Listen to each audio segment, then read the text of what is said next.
Irmãos, irmãs, bom dia. Estamos em um período de comemoração da Páscoa.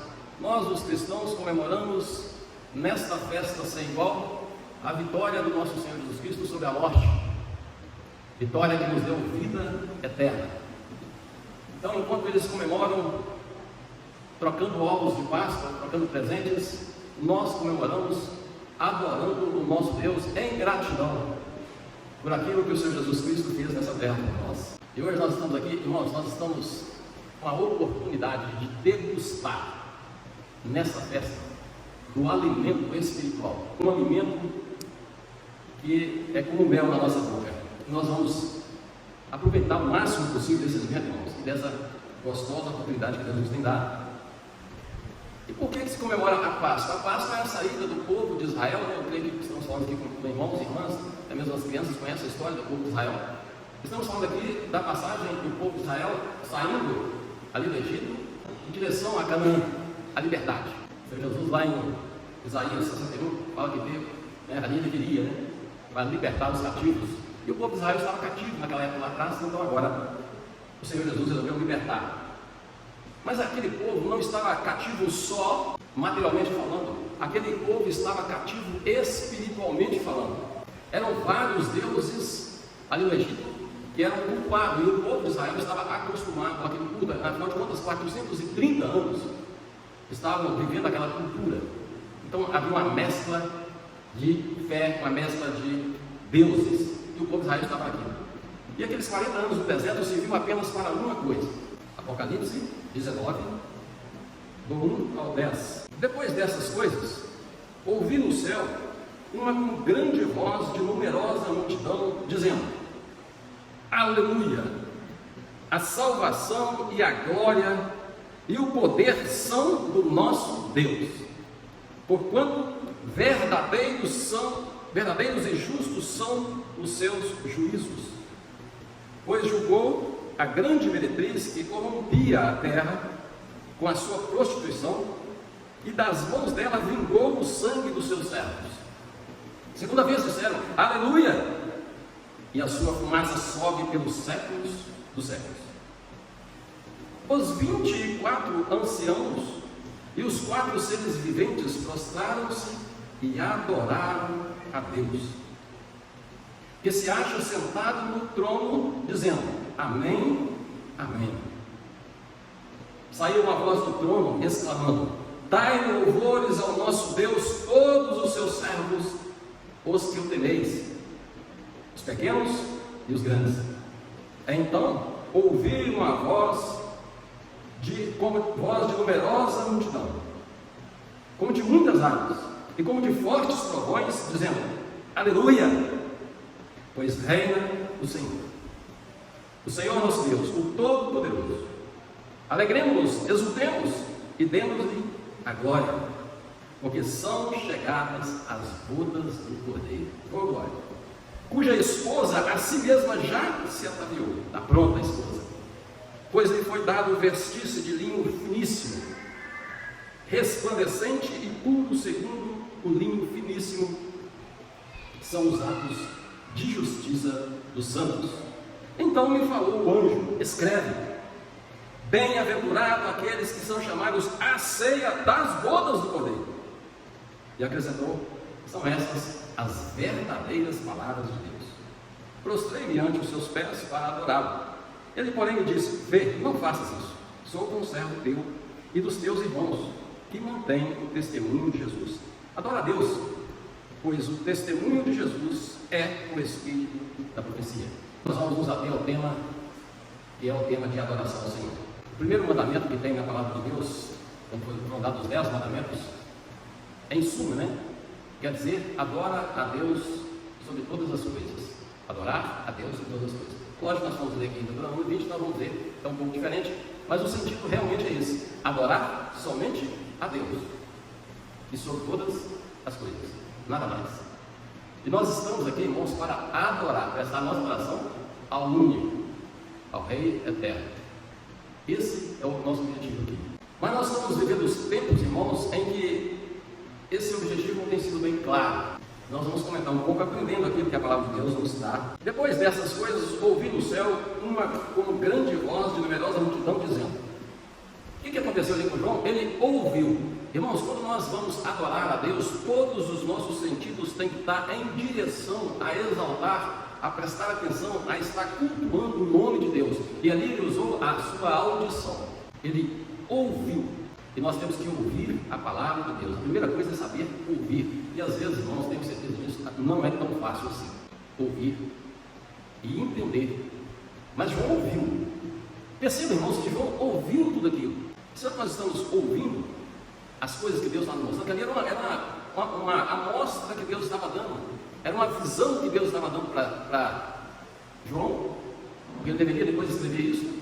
E ele ouviu isso aqui, olha.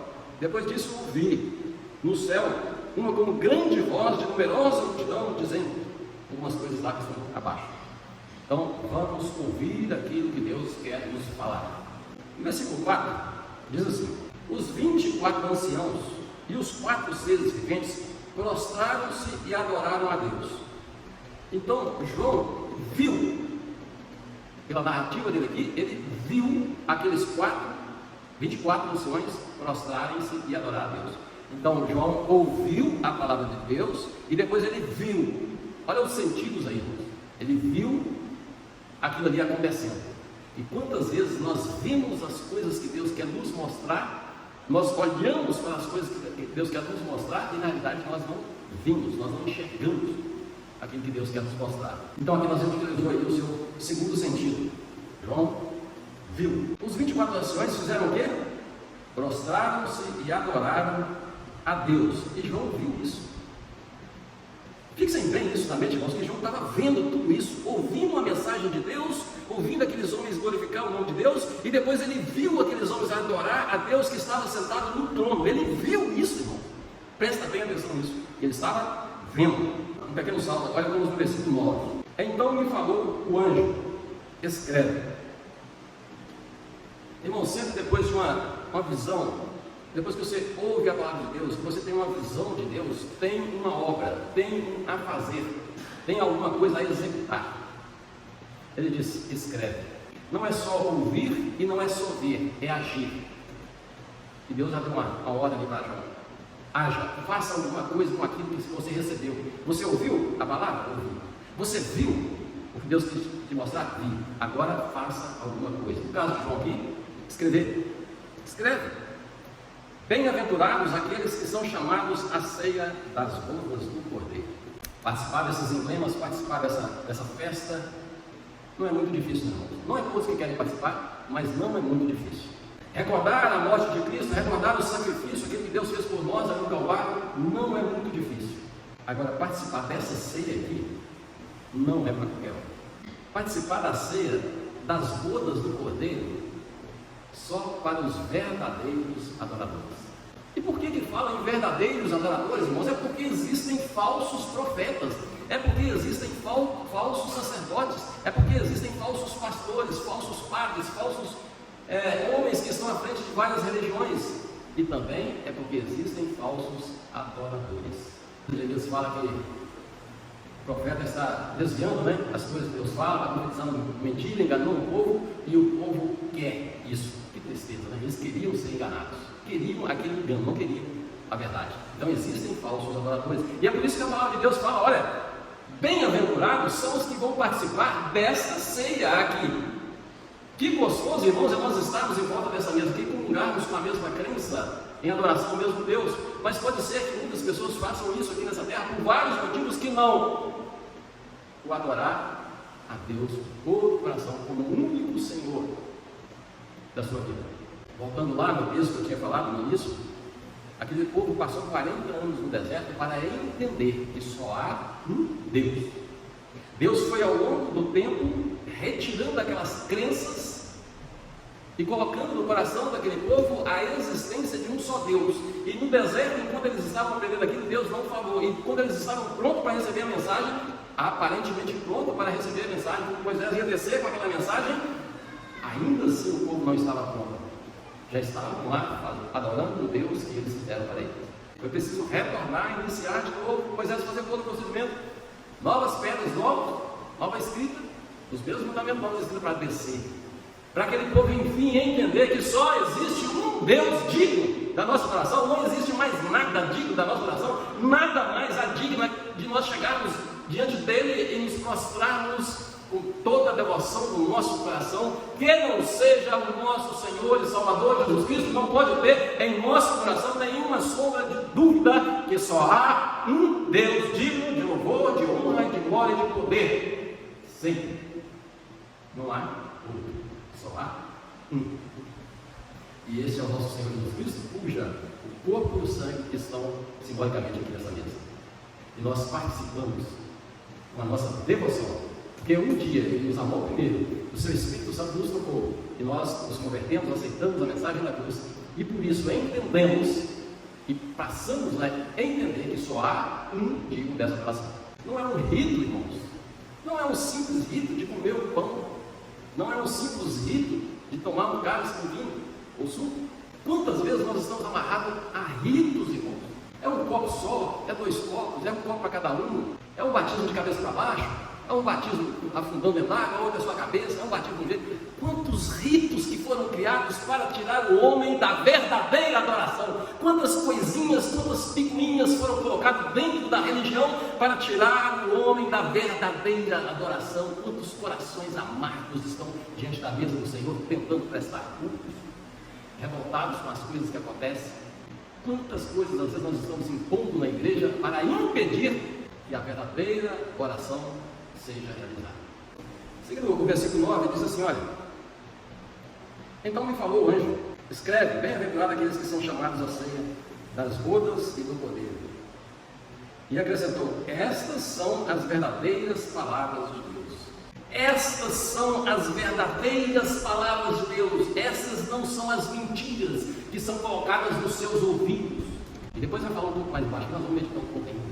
Que gostoso, irmãos, é nós ouvirmos a verdadeira palavra de Deus, sem as coisas do homem misturado nas coisas de Deus, para sujar, para manchar. Toda aquela obra que foi feita para nos libertar.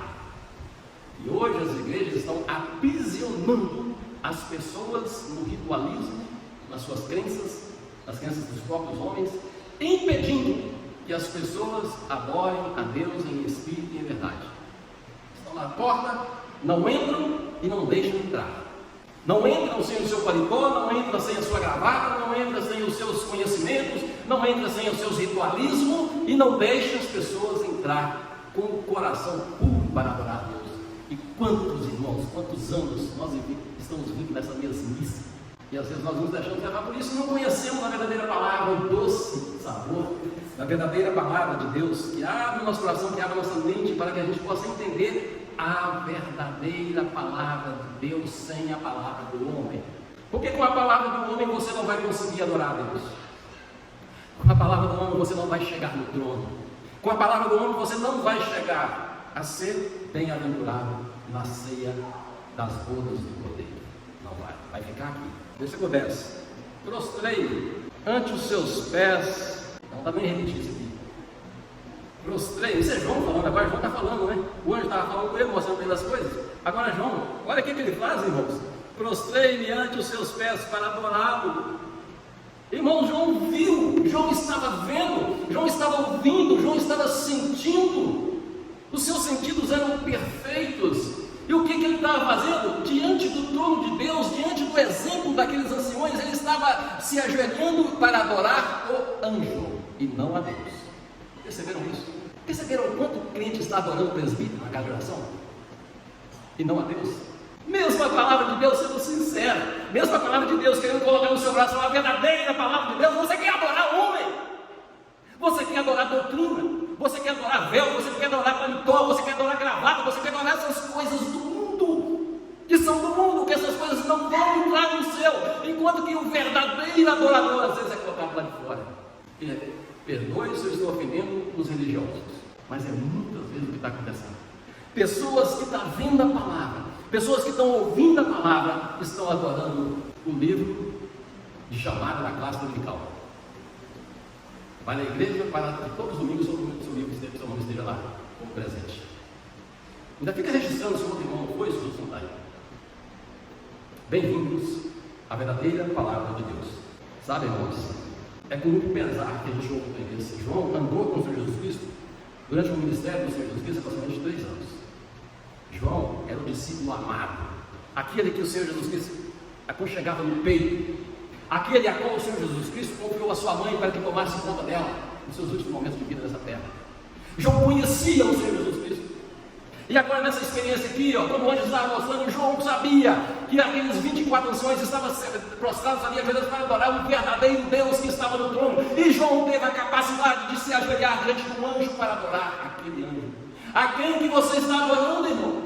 Você que conhece a Deus, você que converteu com Deus, você que aprende na escola dominical, você que ensina, você que prega, você que fala que nasceu do Senhor, a quem que você está adorando? A quem você veio aqui adorar? Ao rito? Tem que ser o pão primeiro, depois o vinho? Tem que ser o pão do vinho? Vinho não pesa, tem que ser suco? Essas coisinhas, esses ritualismos, irmãos, estão impedindo a verdadeira adoração subir com um cheiro suave, como disse um pouco mais assim, nós passamos aqui. Será que a nossa adoração está pura, está subindo ao verdadeiro Senhor, autor e consumador da nossa fé? Ou ela está baseada no nosso pastor? Ela está baseada no nosso presbítero, no nosso diácono, no irmão que está do lado? Aquele irmão ali é iluminado, aquele irmão é abençoado. Apóstolo Paulo, que é o apóstolo Paulo, diz: olha, imitai a mim, né? Em outras palavras, vocês têm que me imitar naquilo que eu imito ao Senhor, porque é só o Senhor é que entregou e poderia ter feito isso lá na cruz do Calvário. Pois João fez isso, com todo o conhecimento, estando com o Senhor Jesus Cristo, convivendo com o Senhor Jesus Cristo, sendo um apóstolo exemplar, sendo um discípulo exemplar, sendo caridoso, com o tamanho do Senhor Jesus Cristo, sendo experiente na fé. Quando João passou por isso aqui, irmãos, ele já estava lá na ilha, preso, ele já era experiente na fé. Quantos irmãos, cabelo branco, irmãos de 20 anos de igreja, que ainda estão presos em adorar ao sistema? O rito é esse. Irmãos, eu falo com experiência, eu estive andando em algumas igrejas do interior, verdadeiros donos da igreja, presbíteros verdadeiros donos da igreja, se não for igual ele está falando, está errado. E olha que não falam segundo a palavra, mas falam segundo o costume que lhes foram impostos e segue aquilo como se aquilo fosse verdade. Por que nós vamos manter algo que está impedindo a verdadeira adoração, irmãos? Por que nós vamos nos agarrar tantos aos usos e costumes? Irmãos, entenda, eu não estou falando aqui para descambar, para coisa sair. Eu estou falando aqui para vocês deixarem o povo adorar Deus. Abre as portas e deixa o povo adorar com verdade de coração. Não impede, não. Tem igrejas aí que são de outros meios, tem pastores que são verdadeiros donos de igreja. Isso é atual, isso é a igreja de Laodiceia, que o Senhor Jesus Cristo quer vomitar. Nós fazemos parte da igreja de Laodiceia, é o nosso tempo, é o tempo que nós estamos vivendo, onde seria muito difícil, né? O amor de muitos iam se esfriar. Então eles começam a se agarrar às coisas materiais, porque já não tem visão espiritual. Aí vão se agarrar às coisas materiais, a como que a mesa tem que ser colocada, a como que o som tem que ser colocado ali, a como que vai ser a festa, a como que vai ser o salão, aí se agarram essas coisinhas de um jeito tão, irmãos, que se alguém falar assim, essa mesa aqui podia muito bem ter um pano laranjado, aí o outro irmão queria o branco, nossa, mas laranjado é um absurdo, isso é uma infâmia. Irmãos, e igrejas estão se dividindo por causa disso, que o piso aqui não podia ser marrom, o piso tinha que ser preto, tinha que ser bege, tinha que ser... Para com isso, irmãos. Deus não quer isso. Deus quer um coração devoto. Se não tiver templo, se não tiver igreja, mas se tiver um coração com a verdadeira palavra, isso é o que o Senhor quer: ordem e decência, sem perder a ordem e sem perder a decência, mas sem impedir que o povo chegue diante de Deus. O versículo 10 ainda diz o seguinte: porém ele me disse, vê, não faças isso. Irmãos, olha só a responsabilidade sua, meu irmão que é presbítero, seu irmão que é diácono. Quando você vê que o irmãozinho está muito puxando, me perdoe se vai parar, né? Mas bajulando, não é vou usar a palavra bajulando, está muito te bajulando, está te endeusando. Quantos irmãos gostam? Tem um vídeo meu que fala sobre bajulação. Quantos irmãos gostam? Esse aqui, esse vai ser presbítero, esse aqui vai ser diácono, porque é um grande bajulador. Esse pensa do jeito que eu penso, não ora a Deus, mas pela cabeça dele, pelos pensamentos dele. E esse que vem pensando, olha esse irmãozinho aqui, ó, ele já está com 15 anos, ele só vende paletó e gravata, esse moço só vende estudando, esse irmão pensa assim, então esse aqui vai ser presbítero. Irmãos, para com isso. Quem escolhe é Deus. E quando o homem põe lá, nós vamos falar um pouquinho aqui de Saul, quando o homem põe alguém lá que não é indicado por Deus, que tristeza para a igreja, irmãos. Pesadelo que a igreja velha passa. Mas aquele grande falou assim: olha, não sou eu não morri na cruz do Calvário, agora a Deus. Quantos presbíteros estão achando que morreram na cruz do Calvário? Quantos diáconos estão achando que morreram na cruz do Calvário? Quantos pastores, quantos padres, quantos dirigentes de igrejas estão achando que é eles que verteram o seu sangue lá na cruz do Calvário? E aceita a bajulação, aceita a adoração, aceita a farsa, porque a farsa tem que continuar. A farsa tem que continuar. O rito tem que continuar. As coisas têm que continuar do jeito que está. Não pode mudar. E quanto mais bajulador, quanto mais for naquela linha de pensamento, quanto mais certinho. Tem tanta gente se escandalizando com coisas do homem, irmãos, que deixa o nosso coração tão triste, porque não conhece a verdadeira palavra de Deus. E estão aí interpretando e querendo impor a verdadeira palavra do homem. E o coração do homem, irmãos, às vezes ele se deixa enganar. João, com toda aquela experiência, estava enganando, estava querendo adorar coisa errada, Deus errado. Era Deus errado, não, quem não era Deus, quem era servo de Deus. Ele disse assim: eu sou conservo teu, eu sou a mesma coisa de você, nós dois estamos aqui para servir o Senhor. Eu sou presbítero, mas eu sou igual a você diante de Deus, eu tenho uma responsabilidade maior, eu vou ter um galardão diferente do seu, mas enquanto servo, eu sou conservo, nós somos iguais diante de Deus. Deus nos olha com o mesmo amor, é o mesmo sangue que foi vertido na cruz do Calvário por mim e por você. Eu sou igual a você. Acorda, vê, Deus se enxerga. João ainda não estava enxergando perfeitamente o verdadeiro Deus, a verdadeira palavra. Eu creio que até aquele momento talvez o João não estivesse ainda nem cotado para estar naquela assembleia, naquela ceia da boa do poder. Tristeza, irmãos. E o versículo segue, dizendo: sou conservo teu e dos teus irmãos que mantém, olha só, eu sou conservo teu e dos teus irmãos, mas não é de todos aqueles que se dizem seus irmãos, não, é daqueles que mantêm o testemunho do pastor, aquele que mantém o testemunho do padre, aquele que mantém o testemunho do presbítero, do diácono, do irmão pregador, do irmão Saulo, do irmão Gilson, do irmão... É isso que está escrito aqui? Eu sou conservo teu, irmão, e também daqueles que mantêm o verdadeiro testemunho, de quem? De Jesus. Desse eu sou conservo. Adora a Deus. Adora a Deus. Pois o testemunho de Jesus é o espírito da profecia. Irmão, o espírito da palavra, o espírito da profecia, o espírito da mensagem é Jesus. O espírito da mensagem não é um rito. O espírito da mensagem não é um copinho de plástico, um copinho de vidro, é um banner bonito, é um forro bonito. O espírito não é um microfone legal. O espírito não é um batistério aqui, não é a lagoa, não é o rio. Só batismo se for no rio. A água tem que ser corrente. Dentro de igreja eu não batizo. A água tem que ser corrente. Não, se afundar minha cabeça eu não batizo, não aceito isso. Só se for fora da água. Só aceito se me mergulhar. Se me mergulhar, não foi. Quando eu fui em Israel, o pessoal estava lá, alguém aqui queria ser batizado? Na caravana? Aí muita gente não. Acho que só pastor, todo mundo era batizado. Alguém aqui quer confirmar o batismo e entrar dentro d'água e tomar um banho? Eu falei: eu quero. Essa água do Jordão, meu amigo, eu quero tomar um banho nesse negócio aí, eu quero entrar nesse negócio. Eu vim aqui para isso. Aí fui lá, comprei o kit de vaca, que de lá, vamos para lá, o irmão deu uma mensagem de confirmação de batismo, igual casamento, que eu faço casamento de novo, e eu mergulhei naquela água, mas que mergulho mais gostoso do mundo. Aí terminou, mas não, vou dar umas braçadas nesse negócio aqui, ó.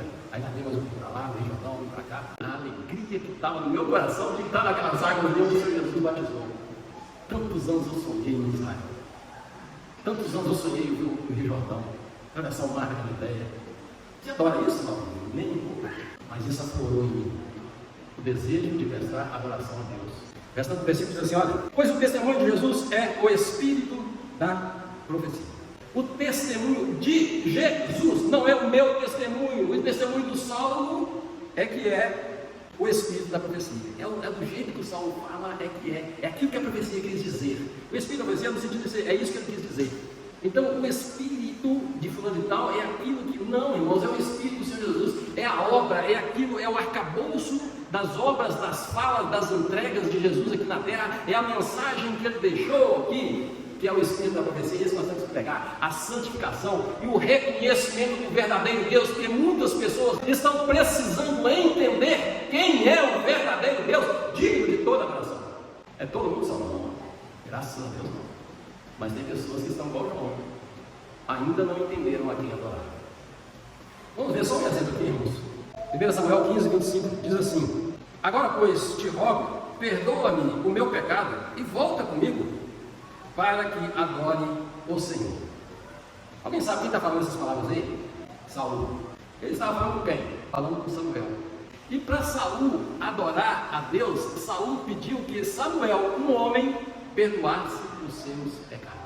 Como que você quer prestar culto ao Senhor? Como que você quer chegar na presença de Deus para adorar, se você está dependendo de um perdão de pecado? Você pode perdoar uma ofensa, mas o pecado é a Deus.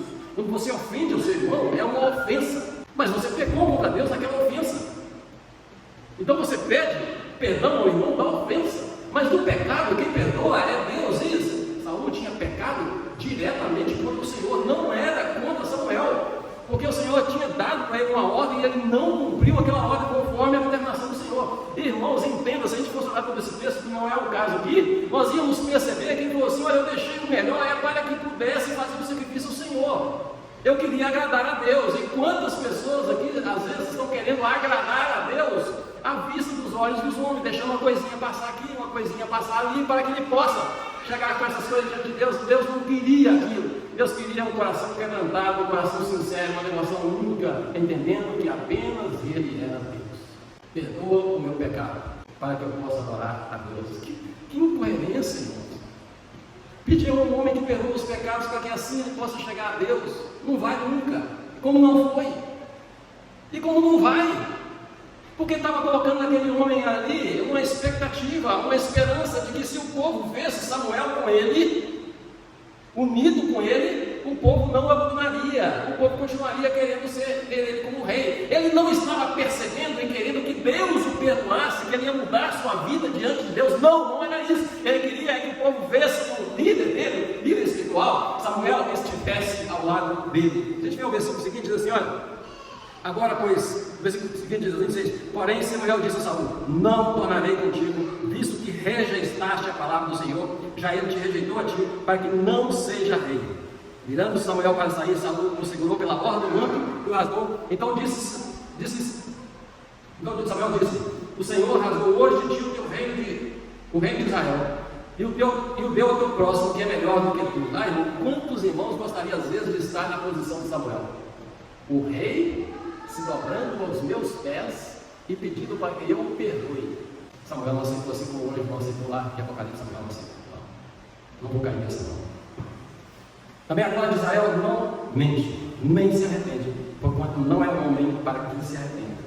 Então disse Saul, olha a continuação, irmão. Então disse Saul: pequei, honra-me, porém, agora diante dos anciãos, não diante de Deus, irmãos. Presta bem atenção. Eu pequei, reconheço que eu errei, pequei. Honra-me agora perante Deus, não. Honra-me agora diante dos anciãos do meu povo e diante de Israel.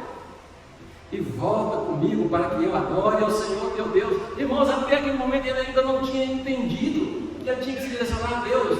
O coração dele estava primeiro em manter o reino, primeiro em manter o povo unido a ele. E quantas vezes nós estamos na igreja querendo que o povo siga o nosso modo de entender, o nosso pensamento, e aí depois nós todos juntos vamos adorar a Deus, quando o nosso pensamento não é a verdadeira palavra de Deus e não deve ser seguido. Foi uma igreja que eu fiquei pensando, não existe negócio desse não. A cabeça do irmão é tão fechada, não é pessoas 80 anos.